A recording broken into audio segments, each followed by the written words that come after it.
भूखे भिखारियों के कदम धीरे धीरे प्रेमानंदी महाराज जी की झोपड़ी के दरवाजे की तरफ बढ़ रहे थे। महाराज जी अपनी कुटिया के दरवाजे पर निराशा और नियम टूटने की पीड़ा में डूबे आंखें बंद किए बैठे थे। उनका हृदय श्री राधा रानी को भोग न लगा पाने के दुख से परेशान था। तभी उस अंधेरे और शांति के बीच दो धीमी आहटें महाराज जी के कानों तक पहुंची। महाराज जी ने जैसे ही आंखें खोली, सामने उन्हें दो परछाइयां दिखी, एक बूढ़ा पुरुष और एक बूढ़ी महिला।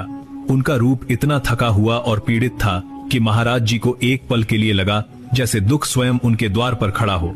वृद्ध पुरुष जो श्री कृष्ण के रूप थे, उन्होंने बहुत ही धीमी और थकी हुई आवाज में कहा, बाबा, हम बहुत दूर से आए हैं। आज कई दिनों से अन्न का एक दाना पेट में नहीं गया। हम बहुत भूखे हैं। हमने सुना है कि आपकी झोपड़ी से कोई भूखा नहीं लौटता। अगर आपके पास कुछ है तो कृपा करके हमें दे दो, हमारी जान बच जाएगी। महाराज जी तुरंत खड़े हो गए।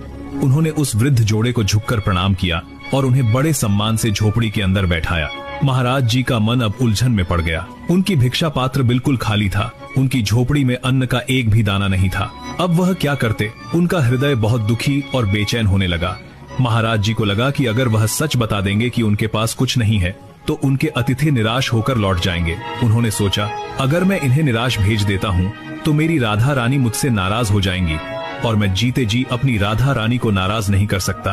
एक पल के लिए महाराज जी ने सोचा कि वृंदावन की गलियों में जाकर किसी से भिक्षा मांग लाऊं, लेकिन इतनी रात को किसी के घर जाना महाराज जी को ठीक नहीं लगा। महाराज जी यमुना की तरफ दौड़े। उनका इरादा था कि शायद किसी यात्री ने कोई प्रसाद छोड़ दिया हो या शायद किसी पेड़ से कोई फल टूटकर गिर गया हो जिससे मैं अपने अतिथि की भूख को मिटा सकूं। लेकिन महाराज जी को वहां कुछ नहीं मिला। महाराज जी खाली हाथ दुखी मन से वापस लौटे। वापस आकर महाराज जी ने